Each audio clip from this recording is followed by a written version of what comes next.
Assalamualaikum warahmatullahi wabarakatuh.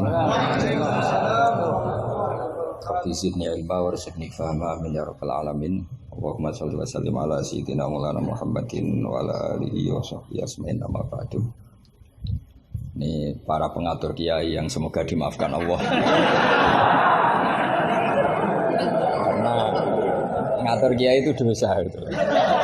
Jadi kalau senang kiai itu wajib, tapi kalau ngatur kiai itu dosa. Jadi semoga ini dimaafkan sama Allah.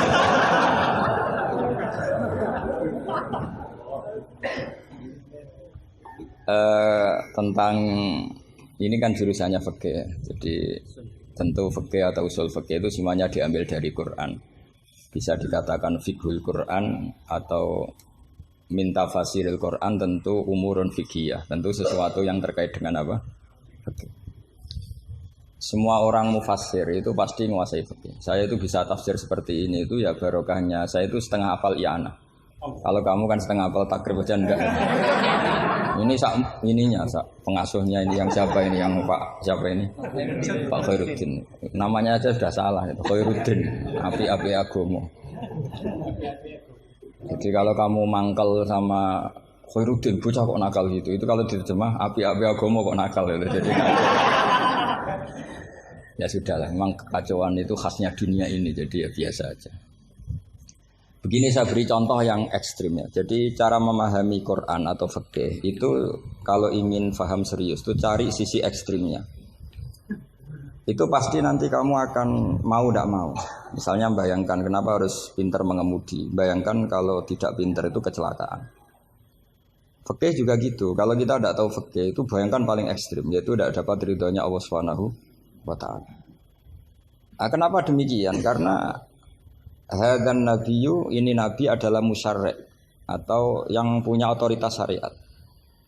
Sehingga dengan logika itu kalau kita punya kaifiyatul ibadah, cara beribadah sing tukhalifu manhajar Rasul. Ya, yang beda dengan apa? Manhajnya Rasul. Itu pasti masalah besar. Karena kita berarti musyarri' baru. Maka kritik terhadap qiyas. Ini tak anggap mahatali semua. Kritik terhadap qiyas itu apa? Potensi sebagai apa? Musyarri'. Tapi kritik pada faham zahiri ini tak anggap mahatali betulan karena yang mimpin sudah Khairuddin. Api-api aku. Kacau ini.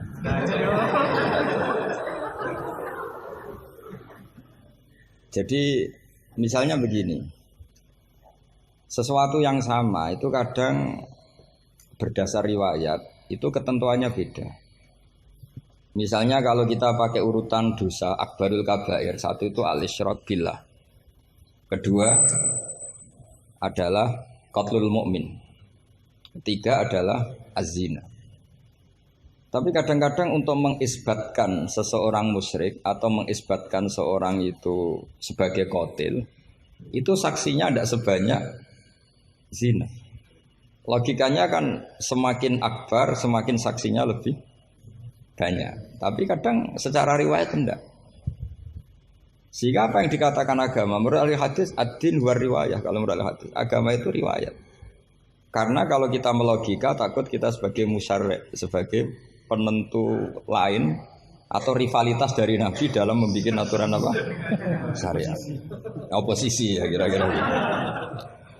Sehingga beragama itu harus riwayat. Nah karena beragama harus riwayat itu, saya termasuk orang yang menghafalkan hadis banyak. Saya tuh hafalan saya hadis itu banyak sekali. Bukan karena ingin lulus ma'adali, itu sudah ada ikhlas kalau ingin S1 barang itu. Tapi ya nggak apa-apa, nggak ikhlas juga nggak apa-apa. Semoga dimaafkan Allah. Tapi saya hafal hadis itu bukan niatnya kayak jenengan ingin jadi apa?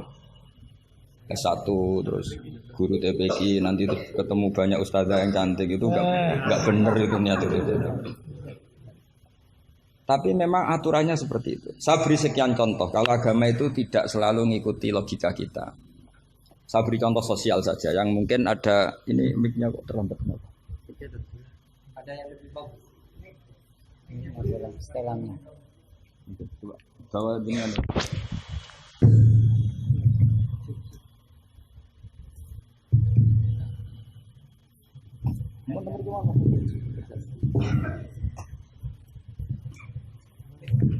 Please, cepat.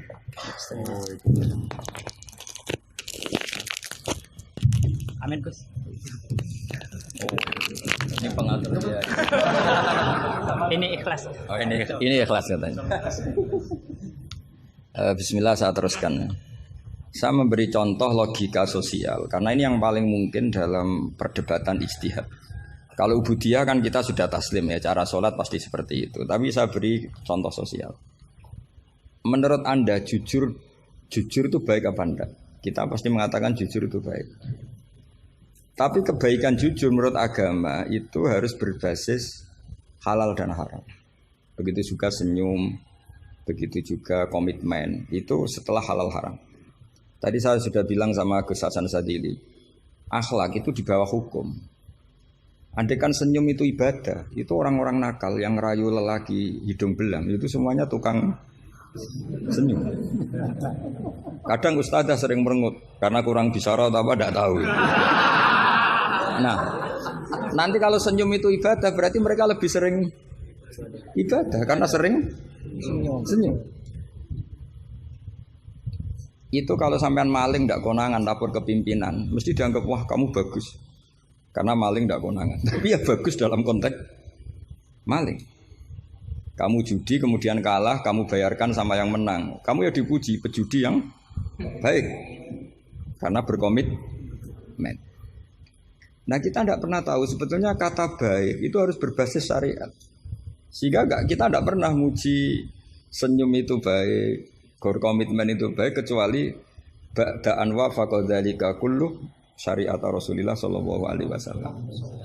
Sehingga istrinya Nabi itu diajarin syariat itu beda dengan logika. Jadi kalau mbak-mbak ini yang cantik itu sering senyum sama Ustadz ini Pak Khairuddin itu haram. Karena dia pasti GR dianggap cinta. Nah, itu kesunatannya merengut, itu secara agama kesunatannya itu merengut. Apa bahasa Maduranya merengut tuh? Maromo. Saya beri contoh, tidak betapa agama itu riwayat. Ya nisa an-nabi lastunna ka ahadim minan nisa ini taqaitunna fala takhdu'na bil qauli fayatma alladhi fi qalbihi marad. Wahai para istrinya Nabi, jika kamu ngomong sama lelaki lain fala takhdu'na bil qauli, jangan terlalu sopan. Takhdu'na itu dari kata khudu. Karena kesopanan seorang perempuan cantik pada lelaki yang enggak benar itu mesti ditafsirkan yang macam-macam. Jadi kalau mbak-mbak cantik bilang, monggo Pak Ustadz Khairuddin mampir ke saya. Wah pikirannya, meskipun Ustadz itu mesti pikirannya kemana-mana. Padahal tujuannya mbak-mbak itu mau tanya bab istikhadah. Tapi ini mesti nggak Khairuddin lagi pasti. Sudah agak-agak Saruddin. Sudah otomatis.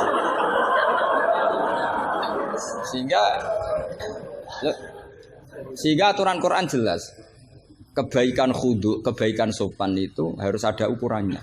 Karena takutnya faya toma alladzi fi qalbihi marad. Orang yang hatinya sakit melihat senyumnya perempuan yang niatnya sopan sekalipun ditafsirnya yang macam-macam.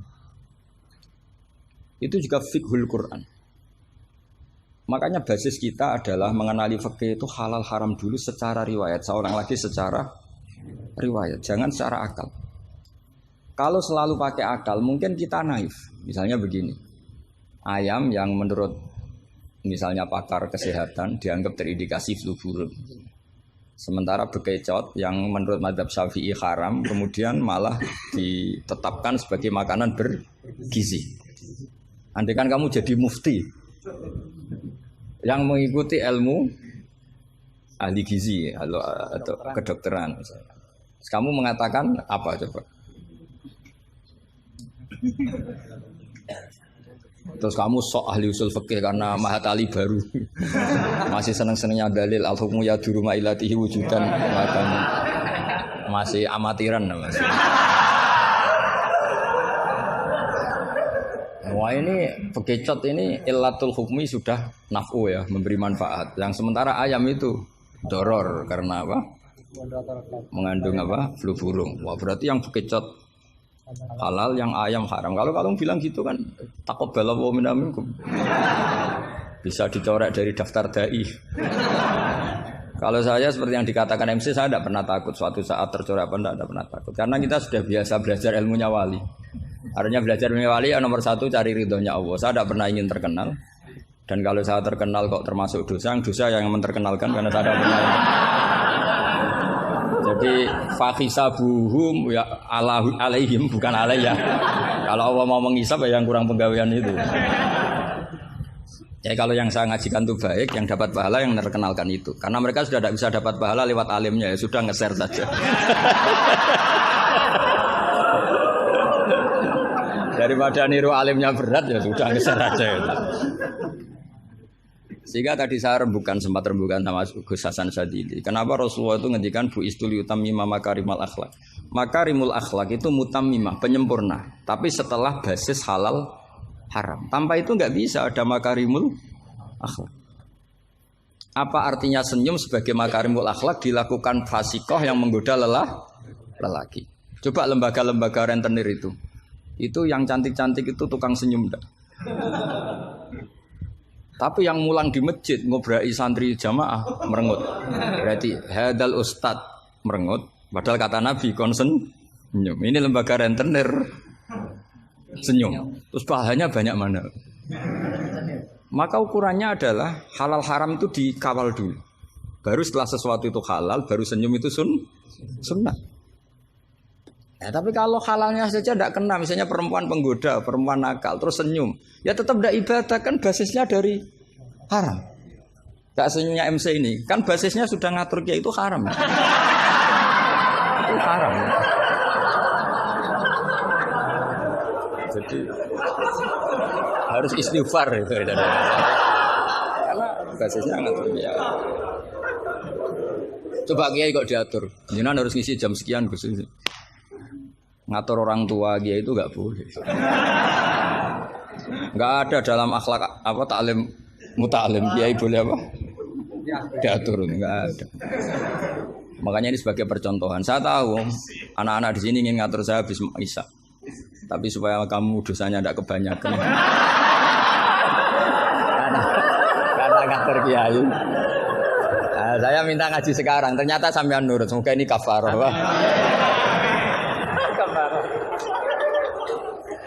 Nggak rileks saja karena khasnya ngaji santri itu rileks. Mulai dulu lama kalau ngajar tuh ya rileks.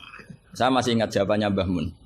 Aku itu sering dikritik orang. Kata Mbah Mun, saya sering dikritik orang kalau ngaji itu guyon. Kamu tahu kan Syekhina Kiai Mbah Mun kalau ngaji kan sering guyon. Banyak kiai khusyuk yang kritik saya. Kiai kok kalau ngaji guyon. Kata Mbah Mun gini, yang nggak bisa guyon itu karena ilmunya pas-pasan. Jadi melihat kitab itu sudah meruntus itu, sudah grogi. Jadi nggak ada waktu untuk guyon. Jadi roh kitab, apalagi dilihat orang banyak, ilmunya kan pas-pasan. Itu pasti nervous dulu itu. Jadi justru kiai guyon itu bukti alim karena masalahnya selesai. Lo coba kalau kamu udah alim ngaji, mbok ahli guyon kayak apa bisa guyon ndak? Oh meriang ini ya jibu taya jibu ini.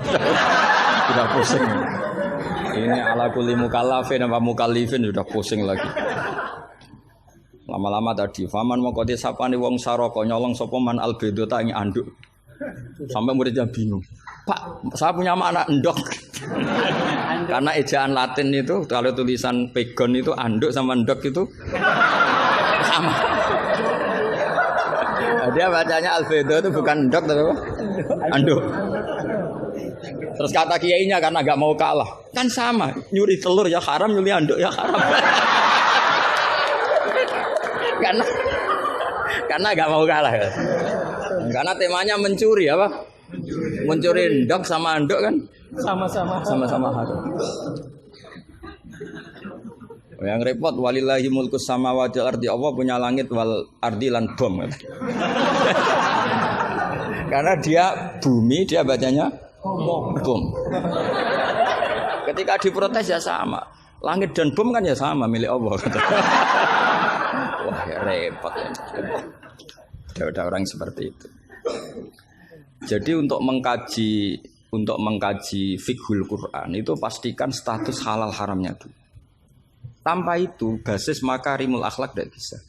Seperti tadi, kesunatan senyum bagi seorang perempuan itu harus berbasis halal pada orang yang halal. Kalau ndak ya tadi fala takhdu'ana bil qauli fayatma alladzi fi qalbihi marad.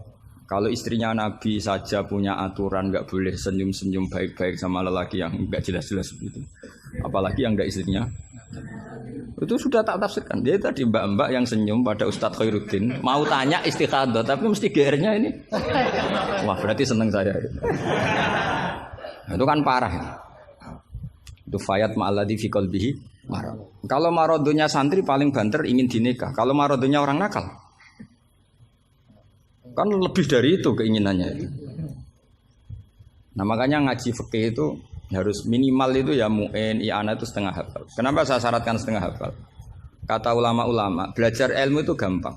Kata beliau-beliau itu at-ta'ahul lil torfi, ya, belajar sebagian tapi sampai ta'ahul, sampai ahli betul.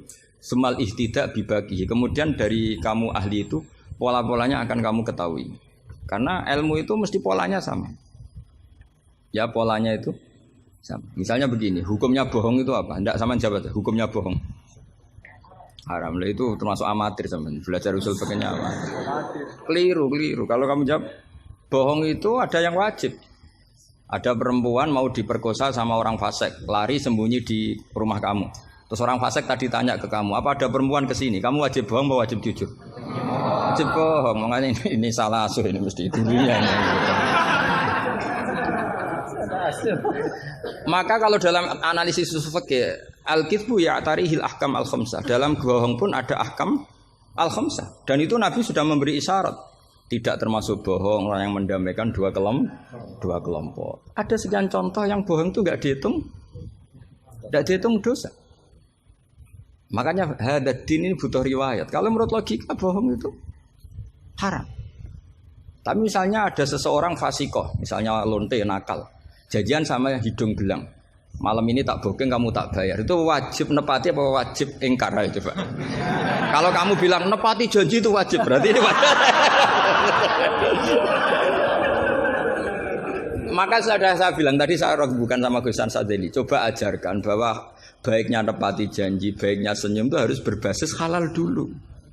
Kalau senyum yang melakukan perayu fasiko, ya jadinya haram. Nepati janji yang melakukan fasiko, ya jadinya haram karena janjian untuk melakukan perzinahan misalnya. Nah ini kamu harusnya fikihnya Mahatali harus seperti itu. Jangan turut Pak Khairuddin ini amatir. Masalah. Masa kenal saya baru ini sudah ngatur. Ini harus sepakat yang ngatur kiai itu dosa. Wong guru saya aja jarang ngatur saya kok orang lain ngatur. Itu Mbah Mun kalau nimbali saya mesti bahak takoki nak pas nganggur konrene.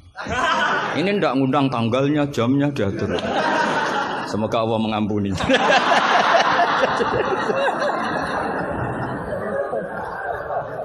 Ndak supaya Anda sadar bahwa di balik aturan-aturan prosedur juga aturan etika bainal ulama. Oke, aturan prosedur saya harus ngisi jam sekian. Itu aturan prosedur. Tapi aturan prosedur ini tidak mengalahkan hukum taklim mutaklim. Makanya semoga ngerubah jadwal ini bagian dari kafaroh ya. Amin. Saya teruskan ya. Jadi fikih itu harus Anda itu harus setengah hafal. Ya minimal takrib mu'in. Nah, barokahnya setengah hafal ini kamu punya basis. Basis, kalau basisnya kuat nanti bisa ihtidak ila bagihi. Misalnya begini. Kalau kamu maknani qasrus salat itu apa? Coba. Enggak jawab saja. Meskipun amatir jawab saja. Qasrus salat. Apa gurunya yang tak tanya? Nanti kalau enggak tahu malu kan. Ya kalau murid enggak benar kan pantas. Meskipun nanti enggak benar saya nyalakan gurunya juga. Coba jawab qasrus salat itu apa coba? Loh iya, maksudnya gimana? Dari 4 menjadi 2. Kalau dari 3 enggak kan? Dari 2 enggak bisa. Itu pengetahuan standar ya. Pengetahuan standar. Amatir masalah. Tapi cukup lah. Cukup untuk ngelamar anak Pak Kaji itu sudah. Tapi sebetulnya ada qasrus salat yang makna lain, yaitu minal wujub ila tarkil wujub, atau minal haram menjadi tidak haram, atau minal ibtal atau mubtilat menjadi tidak mubtilat. Karena ayat itu turun ketika perang. Wa idza darabtum fil ardi falaysa 'alaikum junahun an taqsuru minas shalat. Itu ulama tafsir itu ijma dan ini Anda pasti tidak tahu. Karena gurunya aja belum tahu ini. Itu sebetulnya ayat itu bukan turun tentang rubaiyah menjadi sunaiyah. Tapi tentang hamlud dam fi shalat itu enggak boleh. Tapi gara-gara perang menjadi boleh. Bergerak salah suharokatin mutawaliyatin normalnya enggak boleh, gara-gara perang menjadi boleh. Maka di situ maknanya qasrus salat adalah minal wujub menjadi tidak wujub, minal ibtal menjadi tidak ibtal. Tapi kan kita kan dari dulu belajarnya amatiran gini. Jadi ya sudah qasrus salat pokoknya papat jadi 2. Itu sudah pinter, sudah pinter. Makanya di antara terusannya ayat itu kamu harus membawa pedang. Karena padahal membawa pedang ini kadang mulat toh bidam, pedang ini penuh dengan darah. Jadi antak suruh minas sholat tentu makna pokoknya seperti tadi 4 menjadi 2. Tapi ada makna yang justru dibawa oleh sejarah ayat itu sendiri, yaitu normalnya orang sholat tidak bawa darah tapi ditoleransi saat perang. Enggak boleh gerak, ditoleransi saat perang. Misalnya sholat, istiqbalul kiblat wajib enggak? Wajib. Tapi fi syiddatil khaufi wajib enggak? Enggak. Nah, itu ya qasrus sholat namanya. Jadi qasru maknanya mencendak, memperpendek dari syarat misalnya 100 atau 10 menjadi tinggal 4. Jadi qasru itu misalnya syara itu sihati sholat 10 gara-gara syiddatul khauf menjadi 4. La minas asroh ilal arba'ah ini juga qasru. Paham tak ya? Enggak, kalau ilmu yang kelas tinggi nerangkan ustadznya. Nanti muridnya tanya ustadz. Jadi artinya apa? Kamu bisa memahami gitu tuh kalau mutabakhir bil arabiyah. Karena dari awal maknanya qasru itu nyendak. Nyendak itu bisa tadi dari syarat 10 menjadi 4. Itu juga qasru. Coba dalam sholat syiddatil khaufi yang dikurting berapa coba? Yang didiskon. Bisa gerak lebih dari 3 kali. Boleh hamlun najasah yaitu hamlut dam. Boleh tidak istiqbalul kiblat. Bahkan mungkin boleh ngomong dengan kadar yang penting untuk keselamatan orang Islam. Misalnya ada orang Abu Jahal mau bunuh Ustaz Khairuddin, kan bahaya bagi agama ini. Kalau Khairuddinnya meninggal. Terus kamu bilang, "Ya Ustaz," memperingatkan dia supaya tidak dibunuh. Nah, kalam seperti ini juga tidak membatalkan sholat. Karena tidak dianggap ajnabi. Meskipun ini sangat mufhim, bukan sekedar karena beberapa kalimat. Nah, seperti ini itu namanya juga qasrus sholat. Tapi kita kadang-kadang terjebak. Qasrus sholat itu maknanya ya dari rubaiyah menjadi sunahnya. Tapi kalau kamu nanti ngaji tafsir, ya maksudnya yang sekelas ini ya jangan hanya tafsir Jalalain, itu enggak ada. Nanti kamu protes, Gus Pak sudah tak cari di Jalalain enggak ada. Ya mesti enggak ada. Ya minimal ya tafsir yang 10 jilid. Yang belinya saja sudah susah apalagi bacanya.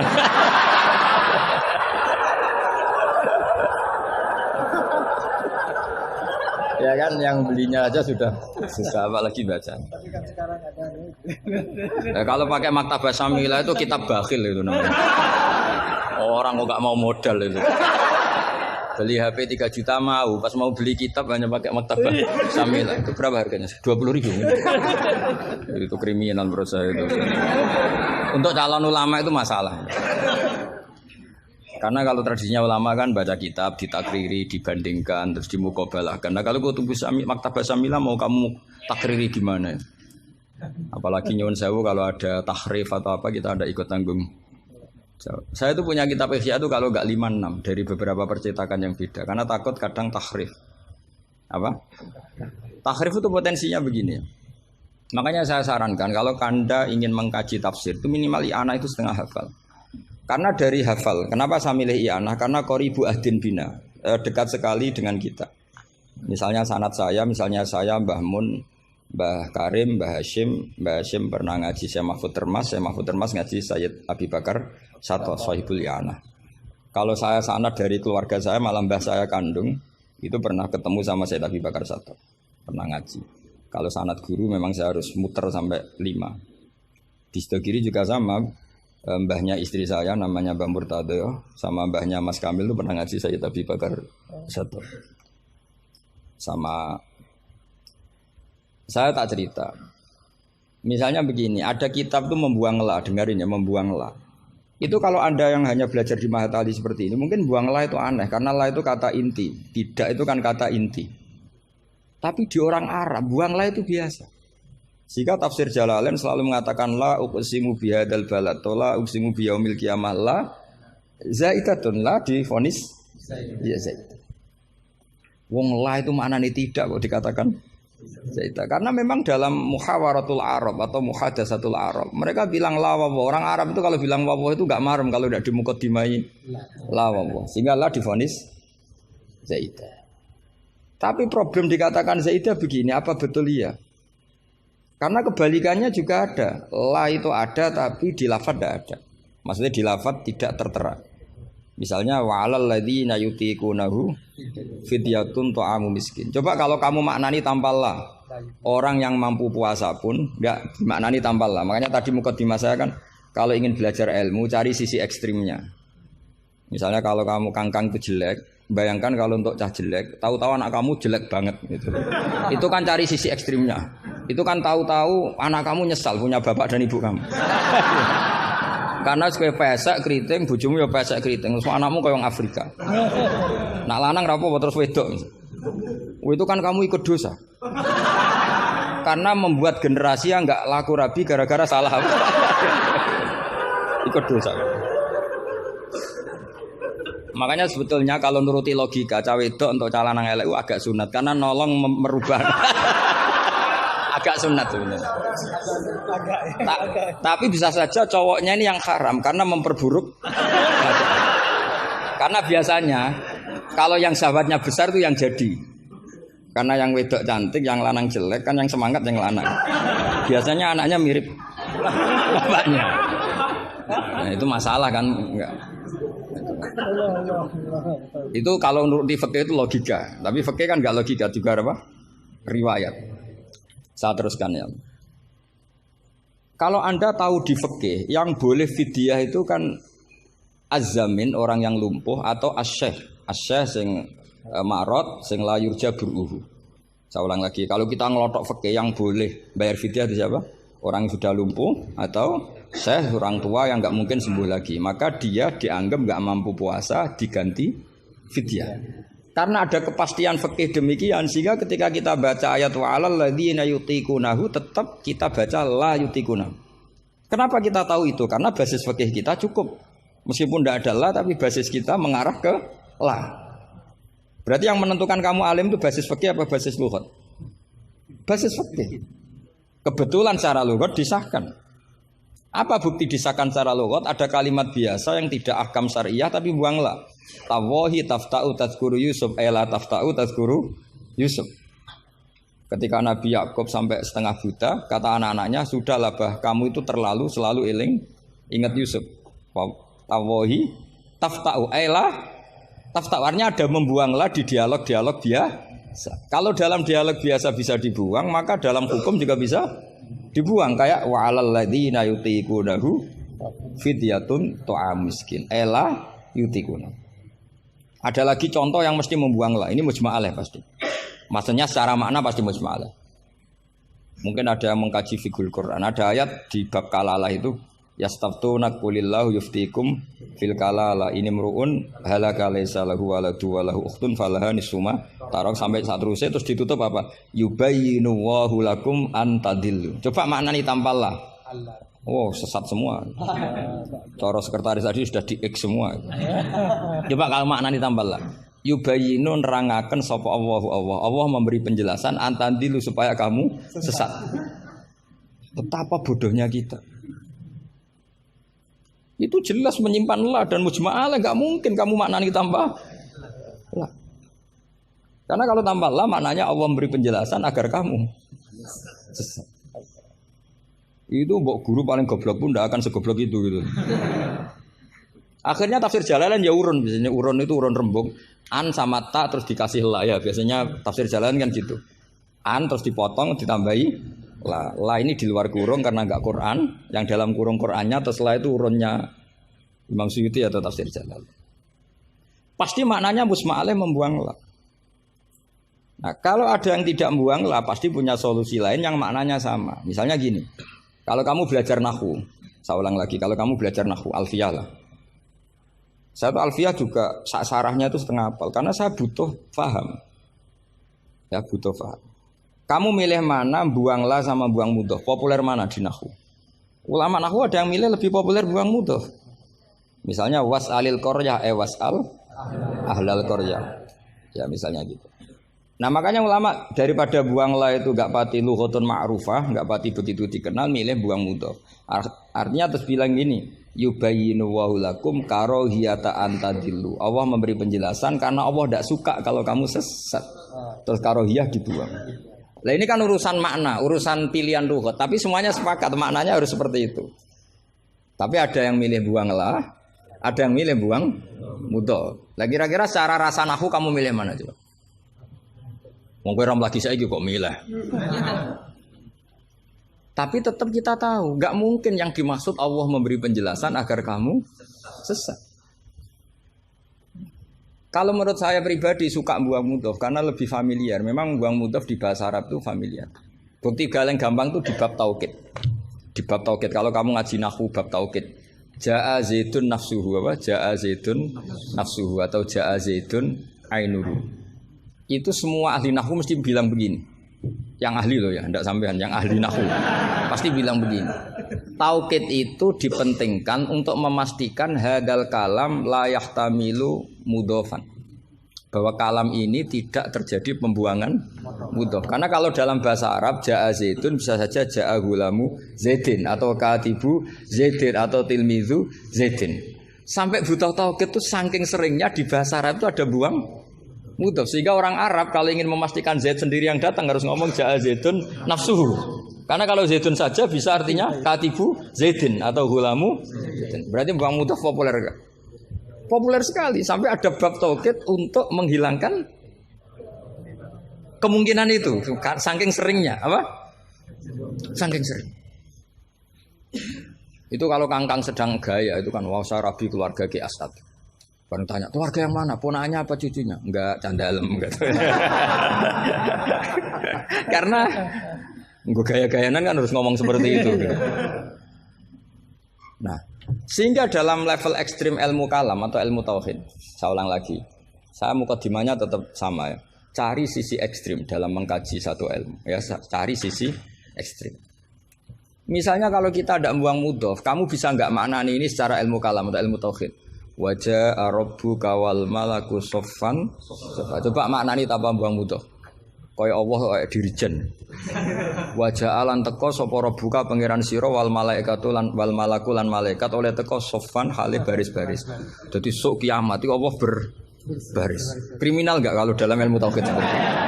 Kriminal kan karena di sini ada tasbihu wa bil khalqi, menyerupakan Allah dengan makhluk. Atau ayat yang lebih ekstrim lagi. Hal yang zuruna illa satruse illa ayatiyahumu wa fi dzulalim minal ghamam. Allah datang di segumpalan awan. Coba kalau maknani tanpa buang mudhof. Berarti kan ada takayuf membayangkan Allah itu kayak makhluk. Jadi bayangkan kiamat Allah baris di depan sebagai pimpinan garis, terus malaikat di wong ayat terus dalile qala ta'ala wajah rabbuka wal malaku iku salah maknane tak goblok wonge kan gitu mesti orang itu. Sehingga mau ndak mau kita takwil. Rabbuka di sini rasulu rabbik. Sama lihat di tafsir ahli sunnah wal jamaah. Rabbuka rasulu rabbik atau amru rabbik. Saat itu datang perintah Tuhanmu yang mengharuskan para malaikat berbaris. Bukan Rabbuka dengan arti zat. Karena Allah sebagai zat la yahullu fi makanin. Allah wajib mukhalafatul hawadits. Nah, kalau Mahatali mau mengkaji fikih itu juga harus mengkaji lughat. Saya itu mengkaji kitab usul fikih banyak, Lubul Usul, Jamul Jawami. Itu di separuh akhir pasti tentang lau itu kayak apa, inna kayak apa, ka'anna, ya Mbak. Nah orang kebangetan berarti khatam aja. Karena nggak bisa kita mengkaji usul fikih tanpa tahu aturan-aturan lughat karena ilmu itu didapatkan dari Quran dan Quran adalah wa innahu latanzilu rabbil alamin nazala bihir ruhul amin ala qalbika litakuna minal munzirin bilisanin arabi mubin. Jadi hadal Quran al-lisanul arabi. Kamu enggak tahu lughat enggak bisa. Makanya pernah ada khotib amatir, ya tentu khotib ini amatir. Kalau ketemu saya pasti tak PHK atau tak penjara lah malah. Bukan sekedar tak PHK tapi tak penjara. Itu ada khotib amatir mendalil ketika khutbah. Yaitu dia mungkin saking gobloknya atau khotib pesenan karena nggak tahu lah pokoknya. Atau ya baru habis dimari istri jadi goblok. Karena penyumbang kegoblokan para kiai itu istrinya kan. Itu sudah jelas. Itu kata Pak Said itu. Mbok kiai pinter kaya apa, profesor pinter kaya apa. Ini kalau kata Pak Hasyim Muzadi itu masyhur ya. Ini ada ponaknya ya. Banyak profesor yang menjadi goblok karena apa? Istrinya. Jadi sudah belajar teori macam-macam pas mau ke kampus dibentak istrinya. Itu sudah di kampus blank. Hilang gitu. Kiai juga gitu, ilmu sudah disiapkan mau dibentak sudah tuntas. Itu saya punya cerita dari bapak. Dulu para kiai itu pernah ngaji di dalam di rumah. Bareng kiai itu biasanya kalau pas latihan kiai itu rezekinya kan belum lancar. Karena ya biasalah diuji sama Allah. Dia agak-agak miskin atau ya miskin betul memang. Itu istrinya kan marah-marah. Ya, karena ngajinya di rumah itu sampai istrinya santrinya tuh dengar. Yus kono anakmu pakani kitab. Maksudnya itu. Wong wayahe blonjo kok tetep ngaji gitu. Akhirnya terus kiainya bilang, "Wis ngaji ning pondok, ngaji ning pondok." Jadi kiai ngaji di pondok itu karena tragedi itu awal. Itu awal peralihan dari rumah ke pondok. Semenjak itu kayak jadi mujma'ah kalau ngaji di pondok saja. Ya, karena itu tegangannya lebih aman. Jadi kalau ada kiai kok berani ngaji di rumah jam belanja, apa? Kalau habis sisa enggak keren. Karena istri sudah mandi, sudah aman semua. 6:30 pagi. Jadi kalau ada kiai berani ngajar di rumah jam-jam belanja itu tak puji. Apalagi berani di istri kedua, oh tambah hebat. Tambah hebat. Ya. Ada yang berani? Terus nggak ada masalah? Apa ada masalah disembunyikan? Banyak pasti banyak. Saya teruskan. Di sini ada yang hafal Quran santri kamu? Ada. Gurunya hafal enggak? Itu masalah. Bid'ah itu termasuk. Muridnya hafal, gurunya enggak. Si khotib tadi dalil begini. Wala tangkihul musyrikati hatta yu'min. Yaitu tentu nakah itu hanya muta'addi 5 fulin wahid. Ya saya ulang lagi, nakah itu muta'addi 5 fulin wahid. Yang binafsihi ya. Yang apa? Binafsihi. Kamu harus belajar nahwu. Saya bisa tafsir seperti ini ya barokahnya saya pernah nakriri alfiyah, saya pernah. Sampai sekarang saya itu masih belajar ilal. Kamu jangan kira saya sampai sekarang itu masih belajar ilal. Karena saya tahu ilmu ini sudah mau mati. Karena yang Mahatali aja tidak mesti bisa, apalagi yang enggak. Padahal maknanya Mahatali itu apa? Kelas tinggi. Buat tinggi bingungnya, buat ilmunya ada tahu. Al-ali fitahayyur au fil apa ada tahu. Alinya kan kalau dalam ilmu balaghah kalau makmul dibuang itu umum, jadi nggak jelas al-alifi apa kan nggak jelas, karena makmulnya dibuang. Jadi ini bukan saya gojlok, memang secara ilmu balaghah gitu. Kalau makmul dibuang itu umum. Jadi harusnya sampean tanya, Pak ini ali apanya Pak? Ali ilmunya apa ali? Karena tadi kadang santri itu nggak berani boyong. Saya pernah punya cerita unik dari Mbah Mun. Kiai itu latihan, jadi kiai itu latihan. Kata Mbah Mun gini, saya itu pernah husnudzon sama santri yang kalau pereinan tuh tidak pulang. Itu Mbah Mun anyaran kiai itu dipuji, wong pereinan kok tidak pulang, berarti capek, cah sregep itu. Tapi Mbah Mun tuh betapa kecewanya ketika santri itu dipanggil, "Cung, pereinan kok tidak pulang kenapa?" Nak ning omah kan ngarit, Mbah.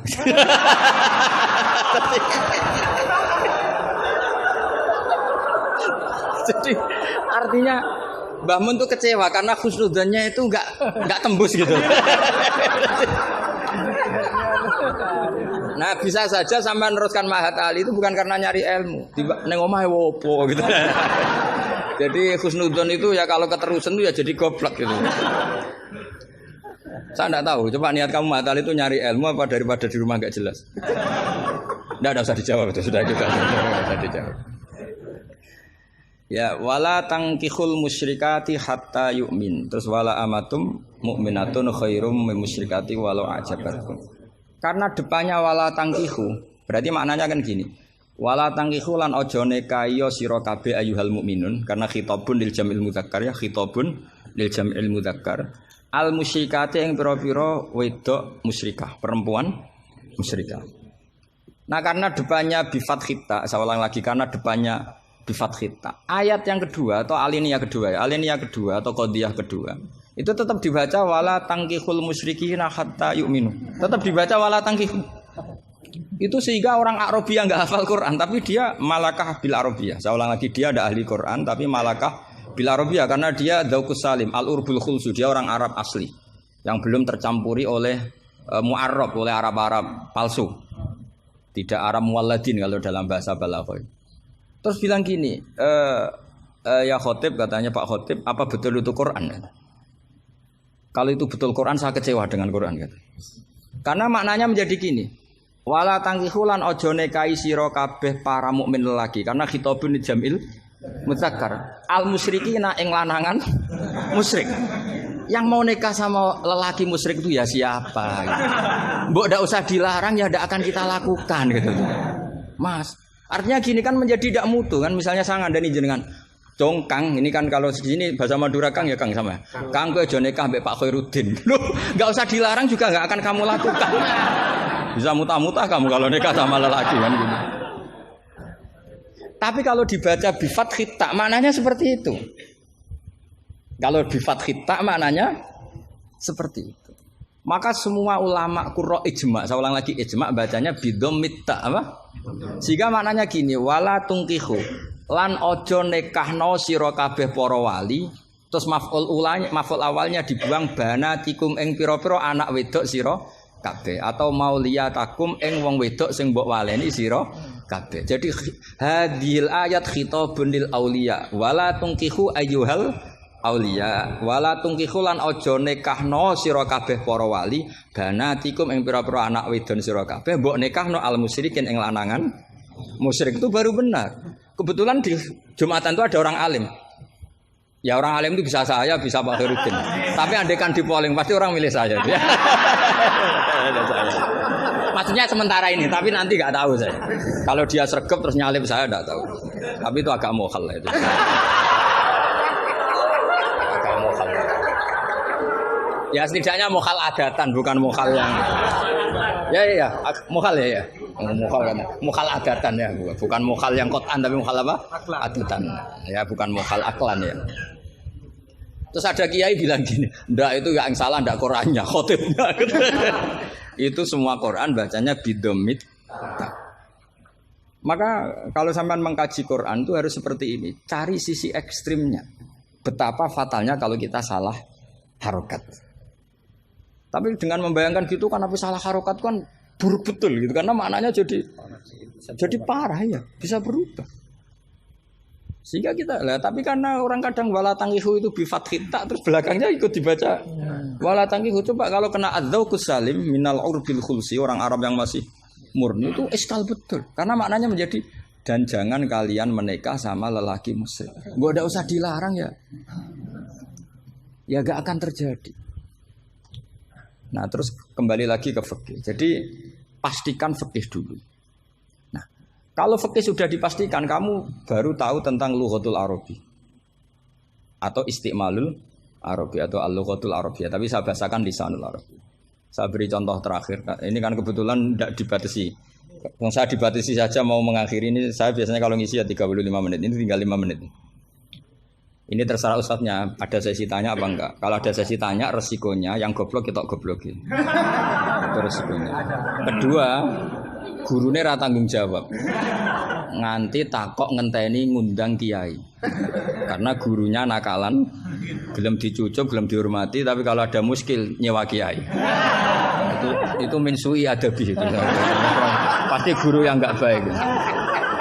Dicucup mau, dihormati mau. Ketika ditanya, udah Gus Pak aja. Gitu. Itu ndak akhlak yang baik. Itu ndak akhlak yang baik.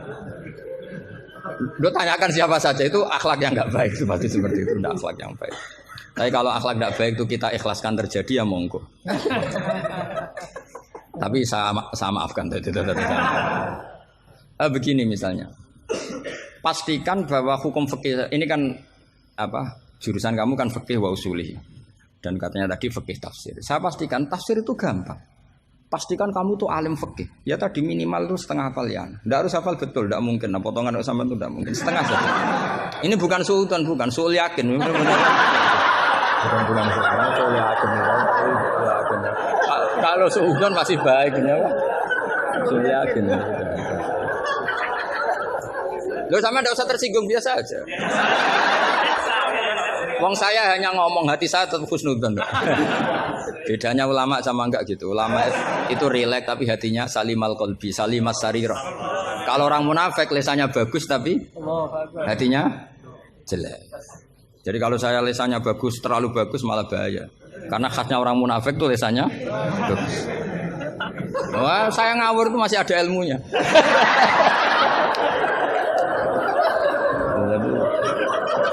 Saya ngawur sama kamu tidak ngawur itu masih benar saya ngawur. Karena ngawur pun ada apa? Ada ilmu. Itu dulu Rasulullah itu kalau sedang sumpek itu yang sekelilingnya nyari sahabat yang setengah ngawur-ngawur itu. Karena Abu Bakar itu terlalu sopan untuk bisa bikin Rasulullah tertawa. Umar ya gitu. Makanya ketika Rasulullah sumpek itu hazin itu kelihatan suya karena yang dipikir banyak tentu Rasulullah termasuk mikir sampean. Ngelebano swarga sampean yo angel. Karena kuota amalnya tidak cukup. Sampai Rasulullah nangis-nangis minta hak syafaat. Kalau Nabi mikir diri sendiri sudah selesai mulai dulu. Langsung masuk surga di depan. Yang agak ribet kan karena mikir nyafaati sampean-sampean ini. Kalau nyafaati saya agak ribet karena orang hafal Quran sudah dapat porsi sudah. Jadi sudah enggak mati ribet. Yang ribet ini coba sampean atas nama apa coba? Kalau Habib Husain kan atas nama cucunya. Kalau Ustadz Khairuddin atas nama ustadznya. Kalau Mbak atas nama kaum lemah. Kalau sampean coba. Coba atas nama apa itu? Mustadafin ya, sudah diikutkan partai lemah aja ya.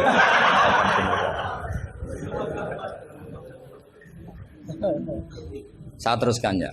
Pastikan hukum itu secara fikih. Apa? Kalau secara fikih kamu sudah hafal, nanti menakwil Quran, takwil itu bisa maknanya tafsir, bisa maknanya tahmil. Nanti saya jelaskan. Itu pasti gampang. Misalnya begini. Muharramatun nikah itu ada berapa coba? Kan ada 7 yang bin nasab. Ya muharramat itu kan ada 3 sebenarnya. Muharramat bin nasab jumlahnya berapa? 7. Ada muharramat birodok jumlahnya juga 7. Ada muharramat bil musoharah karena bisanan. Ya karena apa? Terus yang terakhir ada haram min haisul jam'u tapi tidak min haisun nikah.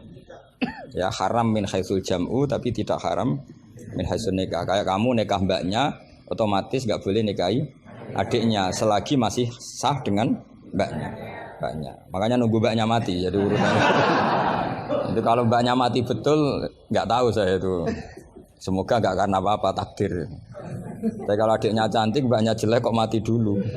Itu kasat reserse bisa nyelidiki itu. Ya itu ya kita pastikan begitu dulu. Ya itu pastikan. Sehingga kamu hafal muharramat bin nasab kalau menurut bahasa Arab itu ada 7. Yaitu siapa? Ummahatukum khurimat alaikum ummahatukum wa banatukum wa akhwatukum wa ammatukum wa kholatukum wa banatul akhi. Jadi kalau orang Arab bilang itu 7, tapi kalau orang Jawa cukup 4 apa? 4 karena orang Jawa hanya ngitung ibu, putri, saudara, bulik hanya 4. Karena orang Jawa bulik dari bapak atau ibu namanya juga bulik. Kalau orang Arab bilang dari bapak ammah, dari ibu khola, maka menjadi 5. Orang Jawa hanya bilang keponakan, apa? Keponakan. Orang Arab bilang banatul akhi, banatul ukhti. Jadi kalau orang Jawa bilang lebih simpel karena ammah sama ya karena sama ammah sama khola dihitung 1 ya kan? Bulik, ponakan dihitung 1. Sementara di Arab dihitung 2. Terus rodok, terus tadi musoharo. Terus min haisul jam'u. Kita ketika ngaji takrib, jam'u itu diteruskan. Tidak sah menjam'u baina mahromaini. Tidak diresaksikan bainal ukhtaini, tapi baina mahromaini. Tidak boleh menikahi perempuan yang ada hubungan mahram. Pengandaiannya gimana? Imro'atani sing lau furidot ikhdahuma dzakaron tidak boleh nikah. Jadi yang dikatakan 2 mahram apa? 2 perempuan yang andekan salah satunya lelaki tetap haram nikah. Berarti misalnya apa? Mbak sama adik, andai kan salah satu lelaki kan nggak boleh nikah. Keponakan sama bule, andai kan sang satu lelaki kan nggak boleh nikah. Perempuan dengan mbahnya, andai kan salah satu lelaki kan nggak boleh nikah. Nah, tapi Quran hanya ngendikan wa antasma'u bainal ukhtaini illa ma qad salaf. Tidak boleh mengumpulkan dua saudara. Andai kan Anda terjebak tekstualistik, maka Anda hanya mengharamkan jam'u bainal ukhtain. Dan itu bahaya betul secara fikih, kriminal besar.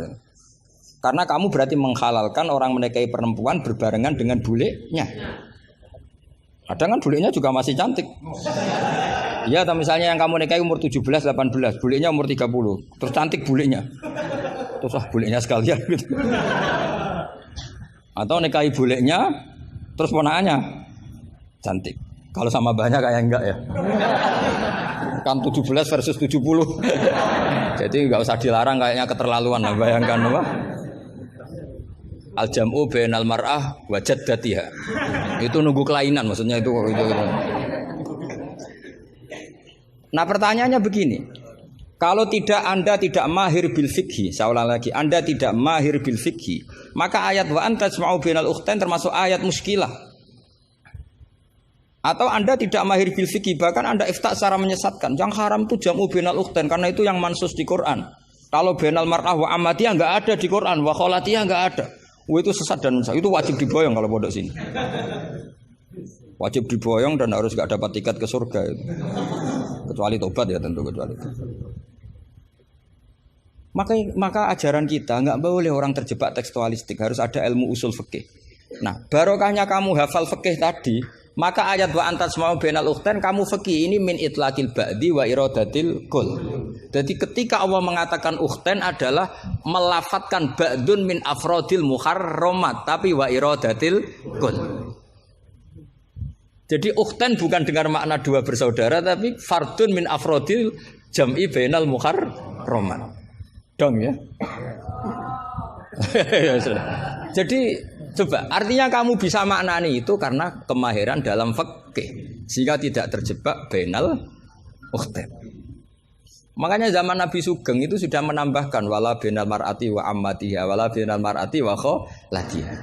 Tapi Nabi memang enggak menambahkan wa jaddatiha. Karena Nabi tadi itu tahulah kalau itu hanya orang enggak waras yang bayangkan.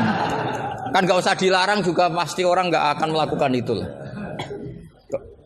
Kan misalnya yang kamu nikah kan rata-rata umur 20, mbahnya umur berapa coba? Ya sudah 70 kan? Enggak usah dilarang juga agak kebayang kan? Ya nunggu gak waras dulu kalau sampai kepikiran nikah ibahnya juga itu. Jangan mukallaf ini katanya. Nah, jadi saya ulang lagi ya, kalau kamu ingin mengkaji apa? Tafsir ya, pastikan fikih itu ngelotok andori kolbi. Sehingga lafat-lafat yang meskipun muhim itu memberi salah cipta. Cara kiye kan ini apa kalau muhim? Kiye Jawa maknane muhimun, lafat sing maringi salah cipta. Lafat yang zahirnya itu memberi salah paham. Muhim itu dulu. Ya kayak tadi loh, wa antasma'u bainal ukhtain kan hadil ayat tuhimu seakan-akan yang haram itu hanya jam'u bainal ukhtain. Itu apa kalau bahasa Madura? Apa? Itu bahasa Indonesia, enggak bahasa. Itu bangsa Indonesia, ada bangsa Madura yang menurut bangsa Madura itu. Kalau tadi makna bangsa Indonesia bukan. Pokoknya seperti itu. Jadi kepastian, makanya menurut saya tradisi guru-guru kita ya mulai Mbah As'ad, mulai sekarang ada Gus Azaim, mulai dulu ada semuanya lah, ada Gus Fawaid. Tradisi guru kita ini sudah benar. Orang itu enggak boleh belajar tafsir Jalalain sebelum belajar mabadi fikih, pesolatan, sulam taufik, sulam safinah. Sekarang itu termasuk minal fitan besar, termasuk fitnah besar sekarang. Orang belum belajar apa-apa langsung belajar tafsir. Saya ini kecelok ahli tafsir, tapi belum pernah saya baca tafsir secara masif. Saya tiap ngajar tafsir pasti ngajar fikih. Saya sampai sekarang masih ngajar Muhadzab, ngajar Fathul Wahab. Bahkan kitab terkecil fikih pun saya ajarkan, yaitu Sulam Taufik. Saya ngaji tafsir hanya 2 minggu sekali. Itu pun saya mesti ngomong fikih. Karena takut tadi. Takut orang-orang itu hanya ngomong tafsir, dan ngomong apa? Fikih. Itu termasuk ngaji khasah tafsir itu mesti ngomong fikih. Bahkan Pak Quraisyihab, Profesor Quraisyihab mengagumi saya dari segi saya selalu ngomong fikih. Karena tadi gak kebayang tafsir ini kalau gak dikawal fikih. Coba Misalnya kalau wa antas mau binal ukhtan terus kamu secara lama bilang, "Oh ini jelas Allah hanya mengharamkan binal ukhtan. Kalau boleh kan ya masih cantik." Waduh. Itu kalau saya jadi kiainya, saya langsung sujud sama Allah, ya Allah jangan kasih tiket surga. Bukan sekedar tak boyong. Kalau tak boyong masih bagus. Tapi kalau kita ngelotok fikih, secara fikih sudah angzori qalbin pasti tahu. Hadil ayat ini cara balaghah min itlaqil ba'di wa iradatil qul. Jadi ketika Allah menyebut bainal ukhtain mewakili makna bainal mahramin. Apa? Bainal mahram. Itu kan sama seperti Nabi ketika tawaf cung yo ning Hajar Aswad. Manane ya semua Ka'bah. Ora kok kowe mau bengi Hajar apa? Hajar Aswad. Itu biasa dalam bahasa Arab seperti itu.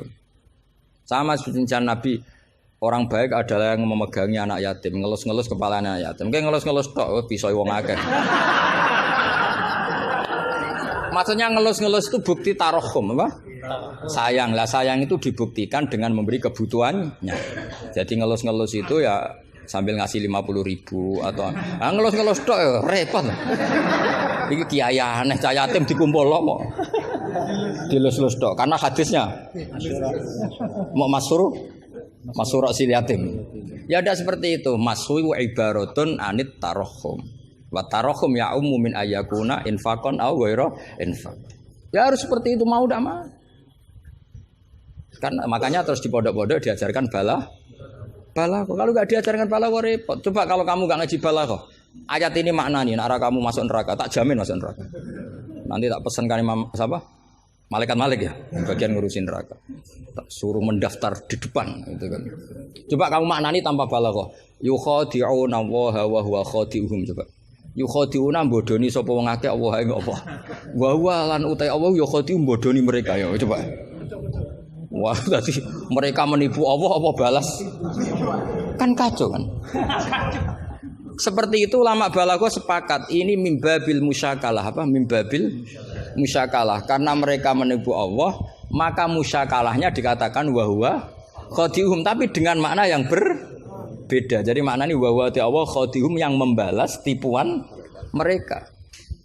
Padahal kata membalas itu udah ada di situ. Tapi kalau kamu maknani khadihum dan Allah menipu mereka berarti kamu nyifati Allah sebagai itu kafir berat. Bukan kafir ringan. Nah makanya kalau kamu mau belajar balaghah, cari sesi ekstrimnya. Betapa bahayanya kalau tidak belajar balaghah, maka wahwa khadihum kamu akan salah makna. Juga begitu juga di wa antas mau bainal. Jadi kembali ke depan bahwa kita kalau mau mengkaji ilmu itu cari sisi ekstrimnya. Supaya kamu tahu betapa bahayanya kalau tidak menguasai ilmu itu. Pasti apa fasuilu fa'aftu bi ghairi ilmin fadallu. Waduh. Ya sekian, assalamualaikum warahmatullahi wabarakatuh.